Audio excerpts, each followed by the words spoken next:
Irmãos, boa noite. Graça e paz, amém?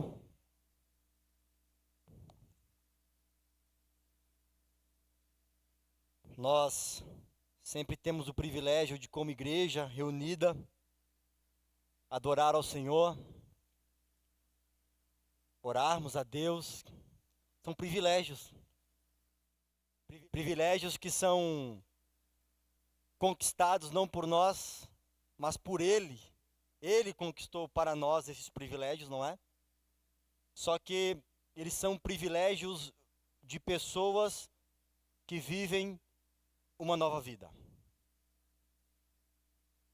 Infelizmente, nosso desejo era que muitas pessoas se convertessem a Cristo de forma, multidões, mas o Senhor que sabe o tempo da conversão de cada um. E nós temos milhões, bilhões de pessoas atualmente que ainda não vivem uma nova vida. E por causa disso, elas não podem desfrutar dos privilégios que nós temos aqui, como orar, cantar, participar com os dízimos e as ofertas com um coração grato. Só um crente consegue fazer isso. Só um crente transformado e nascido de novo. Por isso, meus irmãos, hoje, dando continuidade, nós temos aí falado neste mês de setembro, se você está aqui a primeira vez, pregado com assuntos que são paralelos ao Setembro Amarelo, que é uma data que as pessoas aí, o mundo lá fora, passam a discutir, não é? Conversar mais sobre questões de suicídio, depressão, e aí também entra ansiedade e tantas outras coisas. Então, esse mês de setembro, culturalmente, essa pauta ela é bem trabalhada. Então, nós, como igrejas, não é a cultura que determina nossas pregações, mas nós entendemos que podemos responder também a esse dilema. Em outras palavras, nós cremos que a palavra de Deus também fala sobre isso. E fala com muito mais autoridade que qualquer outra pessoa. Por isso estamos aqui, neste dia, nesta noite, para falarmos sobre o Setembro Amarelo, mas à luz de uma perspectiva bíblica. Por isso, meus irmãos, o tema da minha pregação hoje, para você que gosta de anotar, que tem boa memória, é a superioridade da nova vida. Vou repetir, o tema da minha pregação hoje é a superioridade da nova vida. Nós, desde agora e até o final desse sermão, queremos concluir, ao final de tudo, que a nova vida é melhor que a antiga. A nova vida é muito superior à à antiga vida. E se você já é um crente em Jesus, você sabe do que eu estou falando. A nova vida é superior à antiga vida. E nós sabemos que hoje muitas pessoas estão a enfrentar dilemas, batalhas na alma, na carne, neste mundo caído, porque todos nós outrora andávamos em uma vida antiga, em uma natureza caída, e por causa disso, esses dilemas e essas batalhas são comuns a todos nós. Irmãos, o texto que eu vou usar hoje, junto a vocês, é o de Efésios, capítulo 2, versículos 1 ao 10. Efésios, capítulo 2, versículos 1 até o versículo 10. Deixa aberta, nós já vamos fazer a leitura. Mas, irmãos, eu queria compartilhar com vocês que sim, nós estamos a enfrentar hoje, agora, possivelmente você agora, está a enfrentar dilemas poderosos. Sejam intelectualmente falando, sejam na carne mesmo, físicos, sejam emocionais, sejam principalmente espirituais. O ponto é que todos nós que ainda habitamos neste mundo caído, corrompido pelo pecado, estamos a enfrentar batalhas, dilemas que nos atormentam, meus irmãos, dia após dia. E tudo isso vem junto com uma verdade. A antiga vida era o motor, era o combustível, o poder, era aquilo que nos levava a experimentar esses dilemas, essas dores, sem esperança. Muitos de nós aqui estão a enfrentar esses dilemas, essas batalhas, ainda em uma vida antiga, e você não tem paz, e você não tem esperança, e você tem pulado aí de lugar em lugar tentando achar solução para aquilo que só Deus pode dar. E a solução que Deus pode dar a mim e a você, e Ele já deu a muitos de nós, mas o Senhor está aqui hoje e quer dar a você também que não tem, é uma nova vida. Deus quer dar para nós uma nova vida. Efésios 2, 1 ao 10. Vocês estavam mortos em suas transgressões e pecados, nos quais costumavam viver, quando seguiam a presente ordem deste mundo e o príncipe do poder do ar, o Espírito que agora está atuando nos que vivem na desobediência. Anteriormente, todos nós também vivíamos entre eles, satisfazendo as vontades da nossa carne, seguindo os seus desejos e pensamentos. Como os outros, éramos por natureza merecedores da ira. Todavia, Deus, que é rico em misericórdia, pelo grande amor com que nos amou, deu-nos vida com Cristo, quando ainda estávamos mortos em transgressões. Pela graça, vocês são salvos. Deus nos ressuscitou com Cristo, e com Ele nos fez assentar nas regiões celestiais, em Cristo Jesus, para mostrar, nas eras que hão de vir, a incomparável riqueza de sua graça, demonstrada em sua bondade para conosco em Cristo Jesus. Pois vocês são salvos pela graça, por meio da fé, e isto não vem de vocês, é dom de Deus, não por obras, para que ninguém se glorie, porque somos criação de Deus, realizada em Cristo Jesus, para fazermos boas obras, as quais Deus preparou antes para que todos nós a praticássemos. Amém? Que Deus abençoe a sua palavra. Meus irmãos, deixa eu ajudá-los a entender o que está acontecendo aqui. Se você tem uma Bíblia, você vai permanecer com a Bíblia aberta, lembra? Essa aqui é a nossa regra pastoral nas pregações, sempre com a Bíblia aberta durante a pregação. Você vai perceber que esse é o capítulo 2. Obviamente nós temos o capítulo 1. O apóstolo Paulo está escrevendo à sua igreja, uma igreja que ele plantou, uma igreja na cidade de Éfeso, chamada Efésios. No capítulo 1, o apóstolo Paulo começa a lidar com uma questão muito importante naquela igreja. Se você ler depois com mais calma, dos versículos 3 ao 14, Paulo vai fundamentar tudo o que ele vai dizer depois. Ele vai falar das bênçãos espirituais que nós temos em Cristo Jesus. E é em cima dessas bênçãos espirituais, aproximadamente 9, que ele vai escrever todo o resto do capítulo. Toda a carta. Então, para você ter um vislumbre da nova vida, é importante que você entenda quais são as bênçãos espirituais que Deus nos deu em Cristo Jesus. Mas não só isso. Ao final do capítulo 1, Paulo, depois de colocar o fundamento das bênçãos espirituais, Paulo faz uma oração intercessória pela igreja em Éfeso. Paulo coloca a doutrina e Paulo banha a doutrina no coração. Porque é assim que tem que ser, irmãos. Então este homem ora e intercede pela igreja. Mas aí, de repente, do nada, Paulo pinta um quadro para eles. Paulo, como um médico, faz um raio-x, uma análise ali da igreja, para que eles possam entender o privilégio que é a nova vida. Paulo, para poder colocar na igreja a ideia de que a nova vida é superior à antiga vida, ele faz um raio-x no início do capítulo 2, sobre como nós éramos. E é aqui que eu vou começar conosco. Qual que é a minha ideia central hoje, irmãos? Eu creio que nós precisamos compreender que a nova vida é infinitamente melhor que a antiga. E eu vou falar muito sobre isso. A nova vida é superior, é infinitamente melhor, porque isso tem que ficar claro para nós, irmãos. Nós, os que vivemos uma nova vida, não podemos olhar para trás como o povo fez quando estava peregrinando no deserto. Ah, mas lá atrás. Ah, mas naquele tempo. E por causa disso Deus os puniu. Obstinados. não reconheciam que Deus os tirava do Egito e os dava agora uma nova vida.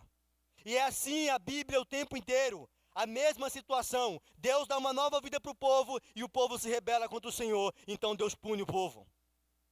E esse contraste vai acontecendo o tempo inteiro e aqui não é diferente, irmãos. O ponto é que para nós compreendermos o valor da nova vida e também das batalhas, dos dilemas que enfrentamos por causa da nossa natureza caída, pecaminosa, nós precisamos entender como nós éramos. Como nós éramos. Eu desejo que nessa primeira parte, eu vou dividir a pregação hoje em duas partes. Tá bom? Primeira parte que eu quero dividir a pregação. A vida antiga é inferior. Eu quero que você saiba disso. Que a vida antiga é inferior. O meu desejo é que você não olhe para trás. O meu desejo é que seus olhos estejam fitos e retos, olhando para o consumador e autor da sua fé, e tão somente nele. O meu desejo é que você, ao encarar os dilemas atuais, as batalhas da vida, seja quais forem, nós estamos falando disso neste mês de Setembro Amarelo, que você não olhe para as coisas em si, mas que você olhe para a nova vida. A nova vida presente, que é a nova vida futura, irmãos. Nós, os crentes, somos privilegiados, porque a nossa esperança não é só para essa vida presente, mas também para uma vida futura, uma nova vida. Essa é a primeira parte, irmãos, a antiga vida é inferior. Quero que você caminhe comigo dos versículos 1 até os versículos 3. Paulo começa pintando o raio-x, a notícia triste, a notícia ruim. Paulo diz: vocês estavam mortos em suas transgressões e pecados, nos quais costumavam viver, quando seguiam a presente ordem deste mundo e o príncipe do poder do ar, o espírito que agora está atuando nos que vivem na desobediência. Anteriormente, todos nós também vivíamos entre eles, satisfazendo as vontades da nossa carne, seguindo os seus desejos e pensamentos. Como os outros, éramos por natureza merecedores da ira. Irmãos, se você com a sua Bíblia aberta perceber, Paulo começa dizendo: vocês estavam mortos. Se existe uma notícia terrível para os homens, a pior notícia de todas: vocês estão mortos para Deus. Espiritualmente falando. Paulo não está falando de morte biológica, física. Ele está falando da natureza caída. Nós somos filhos de Adão. E por causa disso, do pecado de Adão original, todos nós nascemos separados. Se nascemos separados de Deus, nascemos mortos espiritualmente, porque só há vida espiritual em Deus. Paulo diz: vocês estavam mortos em seus pecados e delitos. Algumas traduções dizem isso, a minha diz transgressões e pecados, é a mesma coisa, é um sinônimo. Só que, meus irmãos, Paulo diz vocês, e é interessante que no versículo 2 ele diz: nos quais costumavam viver quando seguiam a presente ordem deste mundo e o príncipe do poder do ar, o espírito que agora está atuando nos que vivem na desobediência. Irmãos, Paulo agora passa a narrar que nós, no caso vocês aqui, eram os cristãos gentios. E você vai entender o que eu estou falando. Paulo tem uma igreja, planta uma igreja, e nessa igreja existem dois públicos: os judeus convertidos e os gentios convertidos. Paulo começa a dirigir as suas palavras aos gentios convertidos. Ele diz para os gentios convertidos: vocês estavam mortos em suas transgressões e pecados, nos quais costumavam viver. Paulo fala que os gentios não estavam só mortos espiritualmente, mas eles tinham um estilo de vida contrário a Deus. E como que é caracterizado um estilo de vida contrário a Deus? Paulo diz: olha como que é um estilo de vida que é contrário a Deus. É um estilo de vida que costumavam viver quando seguiam a presente ordem deste mundo. Paulo está falando da expressão presente ordem deste mundo, das filosofias, dos sistemas. Vocês são guiados por isso. E por causa disso, vocês têm um estilo de vida contrário a Deus. A presente ordem do mundo era isso para Paulo. Paulo está falando de um mundo gentílico, de um mundo grego, romano. Esse estilo de vida, essa filosofia, esse modo de viver é contrário a Deus e vocês vivem assim. Paulo aperta ali o parafusinho ali dos gentios. Os gentios estão do lado de cá, do lado esquerdo. Os judeus estão aqui. Calma que vai chegar a hora que Paulo vai pegar eles também. Mas Paulo vai nos gentios: vocês estavam mortos. Vocês tinham um estilo de vida contrário a Deus. Como? Vocês seguiam a presente ordem do mundo, verso 2 diz. E príncipe do poder do ar. Essa expressão, príncipe do poder do ar, é uma expressão, qualquer Bíblia de estudo que você tiver aí, é uma referência a Satanás. Qualquer Bíblia que você tiver de estudo aí, rápido você vai ver. O príncipe do poder do ar é um eufemismo que Paulo está usando para chamá-lo de Satanás. Aquele que Jesus disse que é o príncipe deste mundo. Não lembram disso? Foi Jesus que falou. Deste mundo caído. Estes, os gentios, estavam mortos em pecados e transgressões. Os gentios tinham um estilo de vida que era contrário, né, àquilo que Deus queria. E eles estavam sendo governados pelo príncipe da potestade do ar. E Paulo não diz só isso. Preste atenção, irmãos. Isso aqui é a notícia ruim da história, tá? Paulo também diz que eles viviam na desobediência. E ele diz aqui no versículo 2 final. O poder do ar, o espírito que agora está o quê? Está atuando, é tempo presente verbal aqui. Ou seja, as pessoas que vivem a vida antiga, elas estão sendo guiadas em algum nível pelo príncipe da potestade do ar, pelo próprio diabo. Se você entrou aqui hoje e você ainda não tem uma nova vida, o diabo é o príncipe que em certo nível governa a sua vida. Mas calma, há esperança. Há uma nova vida te esperando. Mas Paulo continua. Então Paulo coloca os gentios do lado esquerdo meu aqui numa situação. Todos vocês estavam perdidos também. E agora Paulo volta para os judeus. E ele diz, versículo 3. Anteriormente, todos nós. Paulo não faz mais distinção. Paulo agora se refere a toda a congregação. Judeus e gentios, que eram aqueles que compunhavam a igreja em Éfeso. Ele diz, anteriormente, todos nós também vivíamos entre eles. Entre eles quem? Os gentios. Está entendendo a jogada de Paulo, a palavra de Paulo? Paulo se dirige aos gentios no verso 1 e 2. No verso 3, ele olha para os judeus e diz, anteriormente, nós também vivíamos como eles. Paulo está igualando todo mundo na mesma régua, no mesmo padrão. Ninguém é superior. Tanto judeus quanto gentios viviam uma vida igual. Ele diz anteriormente, todos nós também vivíamos entre eles. Como? Como? Paulo diz, verso 3, satisfazendo as vontades da nossa carne, seguindo seus desejos e pensamentos. Como os outros, éramos, por natureza, merecedores da ira. Aí você diz, Paulo já fez isso em algum outro lugar, pastor? Fez sim. Com a sua Bíblia aberta, depois você vai anotar no cantinho aí, você vai colocar assim, lição de casa, Romanos 1, 2 e 3. Capítulo 1 de Romanos, Paulo diz que aqueles que não tiveram acesso ao Evangelho, eles são indesculpáveis diante de Deus. Lembram disso? Capítulo 1, a partir do verso 19. Porque aquilo que de Deus se pode ter conhecido é revelado, eles rejeitam a revelação de Deus, distorcem a revelação de Deus, e eles então são condenados. E Paulo está falando de gentios ali. E os judeus assim, isso, Paulo. Pega os gentios, Paulo. Aí Paulo vai no capítulo 2 e fala com quem? Com os judeus. Ah, vocês têm a lei? Então ele pega os judeus pela curva. Vocês são indesculpáveis também. Aí não só isso. Vem o capítulo 3. O famoso 3, 21. Todos pecaram. Todos quem? Judeus e gentios.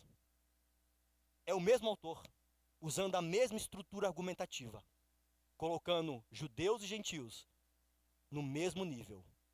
Todos vocês viviam uma vida, na verdade, todos nós vivíamos uma vida contrária àquilo que Deus queria. Todos pecaram, todos estão separados. Essa é a má notícia. Esse é o estilo de vida antiga, e por isso que a vida antiga, essa vida, é inferior. Porque toda ela é uma rebelião contra o Criador. No pensar, no falar e no agir. Os corações de todos os homens que estão fora de Cristo estão em rebelião contra o seu Criador. Nós éramos assim. Todos nós. É o que Paulo coloca. O estilo de vida, ou melhor, a vida antiga, nesses 3 versículos, mostra que ela era extremamente inferior. Será que você se encaixa nisso? Eu me encaixo. Eu já fui assim. Esse era o meu estilo de vida. Paulo diz que todos éramos assim.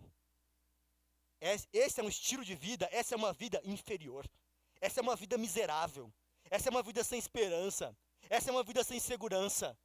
Essa é uma vida que tem os seus olhos para presente era e tão somente. Essa é uma vida que vive, segundo o apóstolo Paulo, os desejos da sua carne, os seus pensamentos, a sua vontade que está corrompida.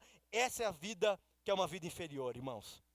E é nessa vida que muitos de nós estão enfrentando as batalhas e os dilemas desta vida também. Os irmãos lembram que da última vez que eu preguei, eu falei a origem das grandes batalhas. Gênesis capítulo 3. A partir da queda de Adão e Eva, todos nós vivíamos essa vida. E por causa disso, da entrada do intruso chamado pecado, os sofrimentos, as mazelas, as batalhas apareceram e elas nos atormentam. Então eu quero dizer o seguinte, para resumir essa parte. É bem possível que alguns de nós aqui estão nesse quadro. É bem possível, é bem possível. Mas há esperança. Eu quero, na segunda parte agora, deixar com vocês a seguinte certeza. A nova vida é muito melhor que a antiga vida. E que os seus olhos possam brilhar quando você pensar na nova vida que você já experimenta. De quem você era e de quem você é. De como você enfrentava aqui, as batalhas da vida, lembra? Sem Jesus, era de uma forma, mas agora é de outra forma.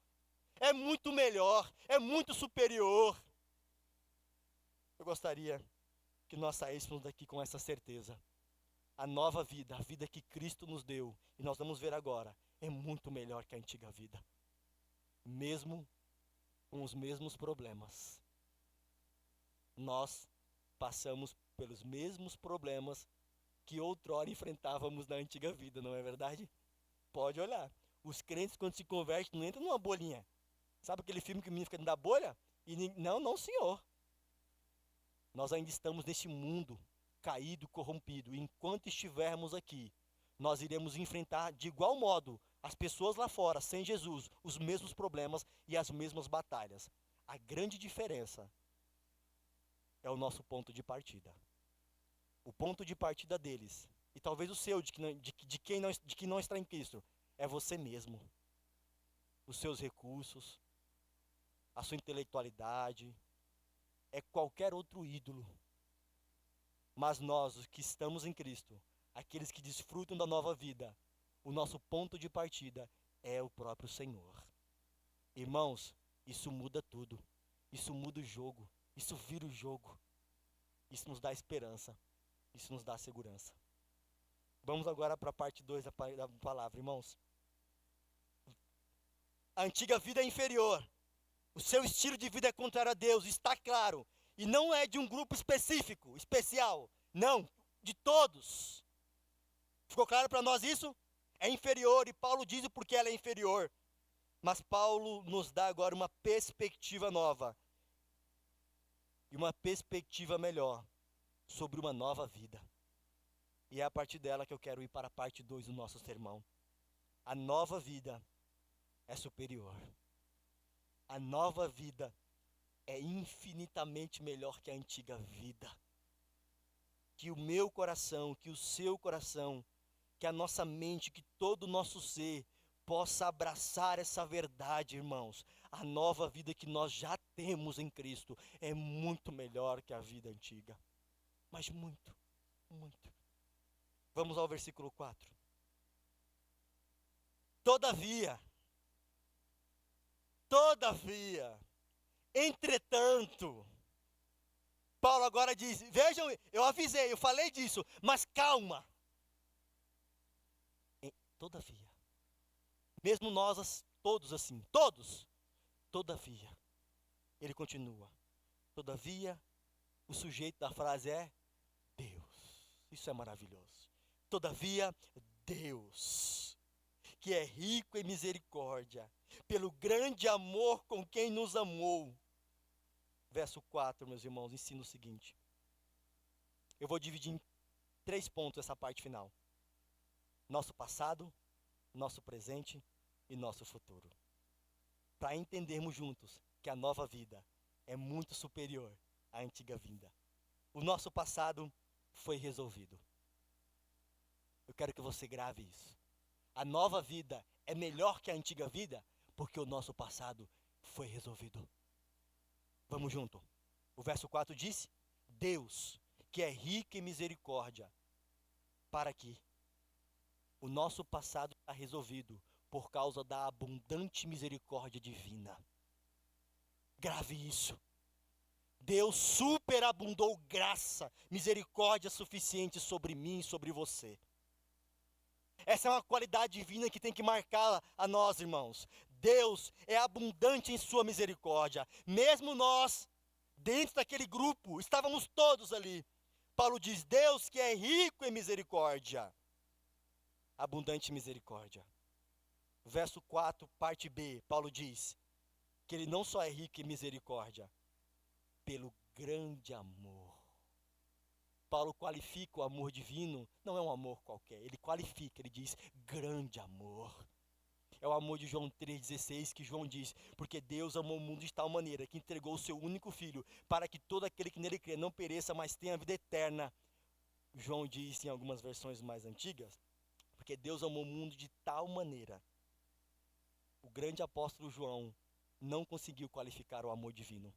Essa expressão tal maneira, João não consegue achar um tamanho. Ah, é muito grande, é médio. E que amor é esse? João diz de tal maneira. É uma expressão de espanto joanino. Ele não consegue, ele entende a obra de Cristo, ele não consegue qualificar o amor divino. Ele diz: Deus amou de tal maneira. É inexplicável. Não dá para compreender, a mente humana não consegue raciocinar o tamanho do amor de Deus. A menos que você entenda quem você era. Todos nós que já se convertemos, entendemos um dia quem nós éramos. E esse grande amor fez sentido para nós. Ele morreu por mim, mesmo eu sendo assim. Então você tem abundante misericórdia, você tem imensurável amor, que é aquilo que não se pode medir. O apóstolo Paulo diz: pelo grande amor com quem nos amou. E o verso 5 diz o seguinte, irmãos, para mostrar que o nosso passado está resolvido. Está percebendo que está tudo no passado, né, os verbos? Nos amou. Não é? Está percebendo? O apóstolo Paulo está levando a igreja a pensar naquilo que Deus tinha feito no passado. Paulo está trazendo a memória deles para mostrar para eles que o passado deles estava resolvido e por isso a nova vida é melhor. Então, Deus que é rico em misericórdia, pelo grande amor com quem nos amou, verso 5, irmãos, nos deu vida com Cristo, quando, agora a expressão é mais forte ainda para relembrar as suas ovelhas, a sua igreja, de quem eles eram. Olha o que o texto diz. Deus deu-nos vida com Cristo quando ainda. Paulo está levando eles ao passado. Quando ainda estávamos mortos em transgressões. É a mesma palavra do versículo 1. Transgressões, a mesma palavra. O apóstolo Paulo nos ensina o seguinte, irmãos. Ele nos deu vida. Misericórdia e amor expressos na cruz de Cristo, mesmo quando ainda éramos pecadores. Isso deve nos ajudar, meus irmãos, muito. Os cristãos valorizam a nova vida, sabe por quê? Porque Jesus nos deu um novo modo de viver, aonde nós podemos olhar para o passado nosso e dizer: está resolvido. Não está aberto. O apóstolo Paulo, em Romanos capítulo 8, verso 1, diz que nenhuma condenação há, nenhuma, para aqueles que estão em Cristo Jesus. Jesus está na cruz do Calvário, ele está ali a poucos minutos de morrer e diz: tetelestai, tetelestai, está consumado, está pago. Não há dívida mais contra os meus. O passado deles, aquilo que eles eram, já está resolvido. Faço uma aplicação para você agora, se você está enfrentando algum desses dilemas, não é, que aparecem na nossa vida hoje. Você já descobriu que nós não estamos imunes a eles, não é? Mas que nós podemos encará-los de uma forma diferente. Sabe como? O seu passado está resolvido. O diabo não pode mais acusar você. Ninguém pode acusar você se você está em Cristo. Agora pense em como você pode encarar as batalhas da vida à luz dessa verdade, que o seu passado está resolvido. Muitos de nós, irmãos, estão carregando os fardos, mágoas, problemas, e isso tem, poder e capacidade de atrelar-se à doença, e a gente sabe disso, porque ainda olham para o seu passado. Estão doentes, estão enfermos em suas almas, em seus corpos físicos também, porque acontece, não é? Dessas amarguras, essa falta de perdão, esse passado não resolvido na mente deles, trazer conotação e ter peso no presente. Jesus diz para nós, não está resolvido. Não olhe para trás. Seja livre. O apóstolo Paulo, em Gálatas 6:1, diz que foi para a liberdade que Cristo vos libertou. Nós somos livres das condenações do passado, não carregue isso. Se você está doente por causa disso, em sua alma, em seu espírito, em seu corpo, largue isso hoje, agora. Abandone isso.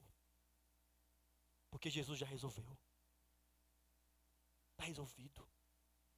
Está resolvido. A nova vida é melhor porque o nosso passado está resolvido. Mas a nossa nova vida não é só melhor porque o nosso passado já está resolvido. A nossa nova vida é infinitamente melhor à anterior. Também porque o nosso presente está definido. Nós vamos caminhar junto com isso. Versos 6, 8 e 9. Irmãos, o nosso passado está resolvido, mas e o presente? Muitos de nós estão doentes hoje por causa do presente, do dia de hoje. Não é? Muitos de nós, mas o Senhor tem uma boa nova para nós sobre o nosso presente, sobre o dia de hoje, sobre o agora. Ele está definido. Olha o que o Paulo diz, versículo 6. Deus nos ressuscitou com Cristo, e com Ele nos fez assentar nas regiões celestiais em Cristo Jesus. Pare aqui, meu irmão. Pare aqui. Se você com a sua Bíblia aberta olhar bem, o versículo também está dizendo que foi uma obra que já aconteceu, não é? Olha como começa. Deus nos... Calma aí. Mas nós estamos mortos. Nós estamos vivos ainda, quer dizer. Pelo menos biologicamente. Nós aprendemos desde sempre na igreja que a ressurreição é um evento futuro. Não é? E de fato ela é. Mas a ressurreição de Cristo vai nos mostrar que ela também tem efeitos no presente, no hoje, no agora. Paulo diz, Deus, aquele que foi abundante em misericórdia, que nos amou, nos deu vida, certo? Resolveu o nosso passado, mas e hoje? Mas e agora? Meus irmãos, e agora? O nosso presente está resolvido, porque Deus nos ressuscitou em Cristo Jesus. Preste bem atenção nisso. Deus em Cristo Jesus nos ressuscitou. E agora eu vou gastar 5 minutos, que eu tenho ainda um tempinho aqui, para poder explicar para vocês um conceito que é muito importante como igreja que nós saibamos. Preste bem atenção, preciso muito de sua atenção para você entender os versículos 6, 8 e 9, para falar sobre o presente. Preste atenção. Dentro do estudo teológico, existe uma doutrina que é uma doutrina que alguns vão chamar de escatologia, que é o estudo do fim dos tempos, que é o estudo das coisas futuras. É uma área de pesquisa que os teólogos têm, certo? Então, escatologia estuda o fim dos tempos, os eventos futuros. Apocalipse, profecias. Então, essa área que esses teólogos estudam, certo? Ficou claro isso? Porém, dentro disso, nós temos a seguinte expressão, grave isso. A escatologia, ela tem 2 tempos, já e ainda não. Ou seja, existem eventos que nós já experimentamos nesta era presente, mas existem eventos que são somente no futuro. Por exemplo, você é salvo, não é? Hoje, agora, você é salvo da penalidade do pecado, da culpa do pecado, não é? Mas você já está salvo do poder do pecado que habita em você? E quando vai acontecer isso? Que nós não teremos mais a presença do pecado? Na ressurreição, no novo corpo. Perceberam? Então nós já desfrutamos de benefícios aqui da salvação, mas existem benefícios que nós vamos desfrutar somente no futuro. Nós chamamos isso de já e ainda não. Aqui nós estamos falando de escatologia nesse sentido. Paulo está falando o seguinte: em Cristo Deus nos ressuscitou. É verdade. Deus nos ressuscitou em Cristo. Hoje, agora, como? Quando Ele ressuscitou. Por quê? O apóstolo Paulo, mesmo Paulo diz em Colossenses que ele é o primogênito. Lembram disso? Ele é o primogênito da criação. Tem uma certa igreja que diz que ele é o primogênito porque ele foi criado primeiro. Isso é um erro teológico terrível. Ele é o primogênito, meus irmãos, porque ele é o primeiro da nova criação. Gravem isso. Cristo, quando ressuscitou, inaugurou uma nova humanidade. Romanos capítulo 5 diz que nós éramos filhos de Adão, o primeiro Adão, o que caiu. Mas agora nós somos refeitos à imagem do segundo Adão. E quem é o segundo Adão? Cristo. O ponto de Paulo aqui é que nós, os que estamos em Cristo, já experimentamos benefícios que eram só para o futuro hoje, agora, no presente. E qual que é um benefício? Nós fomos ressuscitados já. Quando? Quando Cristo levantou dos mortos. Naquele dia ele foi o primeiro a levantar dos mortos. E todos nós levantamos com ele. Todos nós. Você, antes de nascer, estava em Cristo. A Bíblia diz que nós somos unidos espiritualmente com Cristo pela fé. O dia que você creu em Cristo, você foi unido com Ele, espiritualmente falando. E por causa disso, você usufrui dos benefícios da sua morte e ressurreição. E qual que é um benefício? Nós já fomos ressuscitados com Cristo. Meus irmãos, Deus nos ressuscitou. Eu quero que você pare para lembrar que a nova vida consiste nisso. Você é uma nova criatura. Já! Mas ainda não é de forma completa. Vai ser quando? Quando Ele vier e nos der um corpo igual ao seu. Mas você já é uma nova criatura. Você já experimenta da ressurreição. Em algum nível você não é mais quem você era. Você é uma outra pessoa mesmo. Você tem uma nova natureza. Isso é um conceito que é difícil a primeiro momento, meus irmãos, mas é muito importante. Apóstolo Paulo diz que nós somos novas criaturas. Novas criaturas. E por quê? Porque aquele que é o primeiro da nova humanidade ressuscitou, e com ele todos nós. Paulo está dando para essa igreja segurança. Nós ressuscitamos com Cristo. Nós ressuscitamos com Cristo. Mas não só isso. Em Cristo, Deus não só nos ressuscitou agora, mas também fará no futuro. Em Cristo, Deus também nos fez herdeiros. Olha como o versículo continua. 6. Deus nos ressuscitou com Cristo e com Ele nos fez assentar nas regiões celestiais em Cristo Jesus.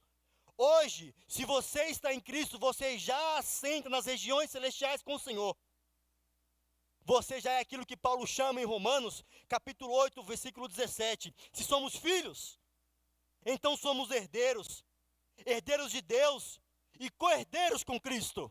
Você já é um co-herdeiro com Cristo, porque Ele é o primeiro. Ele foi aquele que primeiro ressuscitou dos mortos, inaugurou uma nova humanidade. E todos que estão nele fazem parte dessa nova humanidade. E se você está em Cristo, você é herdeiro com Ele, de tudo que o Pai deu a Ele. Nós somos co-herdeiros com Cristo. Paulo está dando segurança para aquela igreja. Porque essa também é uma igreja que enfrentou muitas dificuldades. Inclusive dificuldades financeiras. Apesar de Éfeso ser uma cidade rica, a igreja sofria. Por causa dos templos pagãos, da idolatria, a igreja era minada. Mas Paulo dá esperança a esses irmãos. Hoje, vocês ressuscitaram em Cristo quando vocês creram. E vocês estão assentados. Irmãos, prestem bem atenção. Essa igreja é uma igreja que está no contexto de gregos. Eles tinham o Monte Olimpo, onde os deuses ficavam, lugar de riqueza, lugar de poder. Paulo diz, não olhem para lá, vocês já estão assentados com Cristo nas regiões celestiais. Não é com eles, é com Cristo. E Paulo ecoa Atos, quando Estevão está lá sendo apedrejado, e a Bíblia diz que Paulo está aos pés de Estevão, e Estevão olha para os céus em sua visão, ele está sendo apedrejado. E a Bíblia diz que ele vê os céus abertos, e ele vê o Filho do homem, que é o próprio Cristo, à destra de Deus Pai. Jesus, quando foi assunto aos céus, o Pai deu a ele todos os reinos. Tudo é dele. Tudo é dele. E com ele nós somos herdeiros. Irmãos, o nosso presente está definido. Nós já ressuscitamos com Cristo. Isso deve nos dar esperança. Para agora, não só para o futuro. Vai ser também no futuro quando nós morrermos e Ele vier nos buscar. Mas também nós somos co-herdeiros com Ele. Nós fazemos parte da nova humanidade. Eu quero que isso encoraje você. Você é uma nova criatura. Se você está em Cristo, você tem uma nova vida. Mas Paulo continua. Olha o versículo 8. Pois vocês são salvos. Paulo está falando de algo que eles desfrutam agora. Pois vocês são salvos pela graça, por meio da fé. E isso não vem de vocês, é dom de Deus. Irmãos, o nosso presente hoje está definido. E nós podemos ter segurança, porque Deus nos deu o dom da fé. Sabe por que você crê? Sabe por que um dia você estava em um banco de uma igreja e alguém estava pregando e você ia, domingo após domingo, e você continuava vivendo uma nova vida? Domingo após domingo, domingo após domingo. Mas teve um dia que você estava aí, ou em alguma igreja, que você vai lembrar, e você estava ouvindo talvez o mesmo sermão daquele pastor, mas os seus olhos se abriram aquele dia. Você lembra disso? Naquele dia, Deus deu a você uma coisa que você não pode ter por suas próprias mãos: fé. Fé. A fé é um dom. Se é um dom, ela é uma dádiva divina. É por isso que os dons espirituais, quem dá aos homens? Deus. Nenhum homem pode dar um dom espiritual a outro homem. O dom espiritual, ele vem do Pai das luzes, ele vem do Senhor. E o Senhor distribui a quem quer, como quer e na hora que Ele quer, no dia que Ele quer. É por isso que muitos ficaram 10, 20 anos na igreja e nunca se converteram. Mas teve um dia em que Deus foi no seu coração, Ele depositou fé. E naquele dia os seus olhos se abriram e você creu em Jesus. E essa fé, uma vez dada a você, grave isso. Dom não são revogáveis, sabia disso? A Bíblia diz isso, os dons não são revogáveis, ou seja, Deus não dá o dom e tira. Está escrito na Escritura. Se Deus lhe deu o dom da fé, é permanente. Nem você pode perder esse dom, porque não veio das suas mãos, porque você iria se gloriar. Mas foi Ele que colocou dentro do seu coração, e é Ele que vai preservar e sustentar você até que Ele venha. Irmãos, pode um crente deixar de crer em Jesus? À luz do texto, eu não creio. Se você recebeu o dom da fé, esse dom da fé vai permanecer até o fim. Porque não foi obra das suas mãos, mas foi do Pai das luzes. Foi daquele que veio até você. Nosso presente está garantido. Porque a fé que nos foi dada veio do Senhor. Se você creu, é porque Deus abriu o seu coração. Se você creu, você faz parte da nova humanidade. Você pode viver uma nova vida à luz da fé. Eu quero concluir essa segunda parte para caminhar para a terceira. Tem uns 7 minutos aqui ainda, coloquei 45 minutos. Tem mais 6,50. Por fim, irmãos, para fechar a ideia de que o nosso presente está definido, em Cristo, somos refeitos para as boas obras. Olha aí, será que eu estou sendo aqui inconsistente? Não. Você vai perceber no versículo 10, caminhe comigo, porque somos criação de Deus realizada em Cristo Jesus. Aqui Paulo está fazendo um contraste entre a criação natural, que é a criação que todos participam, certo? Todo mundo é criado por Deus, tudo é criado por Ele, por meio dele, certo? Então existe uma criação natural, uma criação ordinária, uma criação que é comum a todos nós. Paulo aqui qualifica essa criação nova, ele diz: porque somos criação de Deus realizada em Cristo Jesus. Não viemos de uma ordem natural. Lembram que Jesus falou para Nicodemos? Não, Nicodemos, não é natural, você não está entendendo esse novo nascimento. Se você não nascer da água e do Espírito, Nicodemos, você não poderá entrar no reino dos céus. A menos que isso seja realizado em Cristo, você não pode entrar no reino dos céus, é isso. Paulo está qualificando eles como nova criação. Ele diz: vocês são uma nova criação em Cristo Jesus. Ele continua: porque somos criação de Deus realizada em Cristo Jesus. E aí ele diz, meus irmãos, algo maravilhoso. Olha que ele para. Para significa propósito, basicamente. Porque nós somos uma nova criação em Cristo Jesus, realizada em Cristo Jesus, aqui no verso. Paulo diz um dos propósitos do porquê Deus nos fez nova criação em Cristo Jesus, do porquê Deus nos deu uma nova vida, para fazermos boas obras. Ou seja, não são as boas obras que me tornam um cristão, mas porque eu sou um cristão realizado, uma obra realizada em Cristo Jesus, eu sou uma nova criatura. Por causa disso, eu posso agora fazer boas obras. E qual que é o objetivo das boas obras, segundo Mateus capítulo 5? Para que eles ali vejam a glória de Deus. Paulo diz, porque somos criação de Deus realizada em Cristo Jesus, para fazermos as boas obras, as quais Deus preparou antes, ou seja, na eternidade, para todos nós as praticarmos. Você está seguro em Cristo, o seu presente está definido hoje, porque Deus te ressuscitou já em Cristo Jesus, porque Deus já te fez herdeiro em Cristo Jesus, porque Deus já te fez uma nova criatura por meio da fé, e isso em Cristo Jesus, e porque Deus fez você para que você seja alguém que faça boas obras para a glória de Cristo Jesus. Vocês estão percebendo que tudo gira em torno de Cristo Jesus? A ressurreição é em Cristo Jesus. Sermos herdeiros com Cristo Jesus. A fé é dada por meio de Cristo Jesus e as boas obras são para Cristo Jesus. É por isso que o seu presente está seguro, definido. Por causa de Cristo Jesus. Essa é a nova vida. Tudo gira em torno de Cristo Jesus. É por isso que a nova vida é muito superior à antiga vida. Porque o fundamento da nova vida não são pessoas, não são filosofias, ideologias, não são nada que este mundo possa oferecer. O fundamento da nova vida é Cristo Jesus. E por isso ela é infinitamente melhor que a antiga vida. Mas eu quero caminhar para a conclusão, o terceiro ponto, sobre o porquê a nova vida é melhor que a antiga. Em primeiro lugar, a nova vida é melhor que a antiga porque o nosso passado já está definido por Cristo Jesus. Em segundo lugar, a nova vida é melhor que a antiga vida porque o nosso presente já está... Volta aqui, travou? Me deixou na mão? Não, não é hora. Então, o nosso passado foi resolvido, o nosso presente está definido, mas e o nosso futuro? E o nosso futuro? Como que eu encaro o Setembro Amarelo à luz do futuro? Caminhe comigo nos versículos. Agora só um versículo. 7. O texto diz: para mostrar nas eras que hão de vir, o verbo já mudou para o futuro. Hão é futuro. Nas eras que hão de vir. Paulo está falando da escatologia agora futura e não mais da escatologia presente. Que homem, como dizem nossos amigos. Que homem.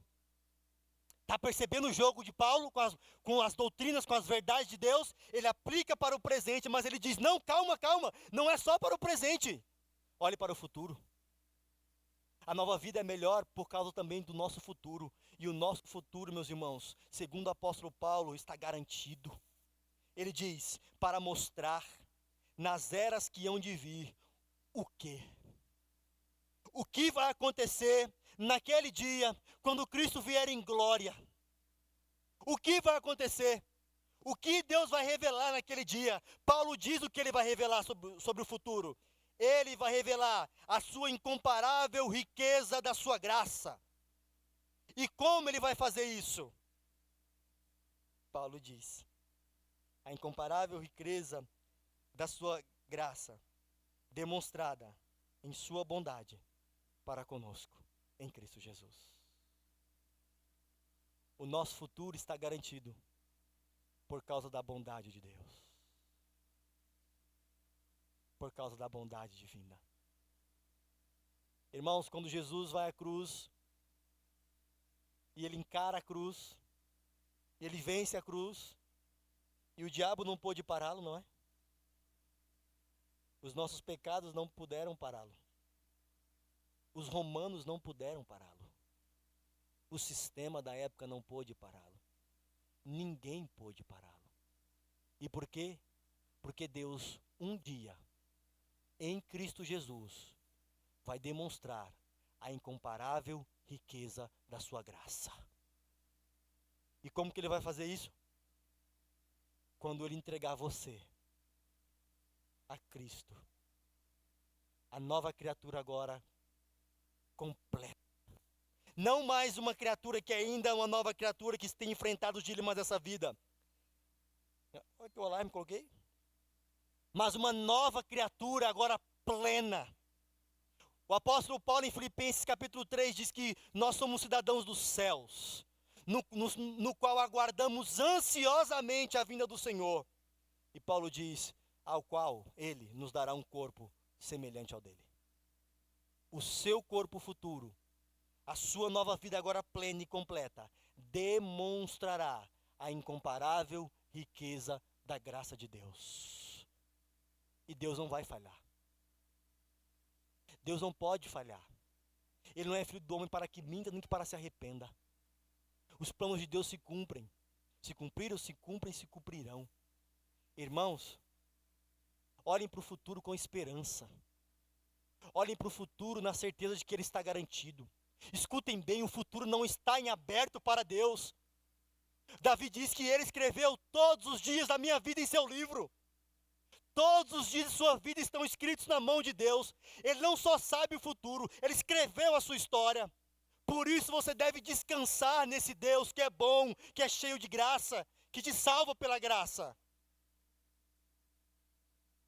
É assim que você deve lidar com os dilemas dessa vida.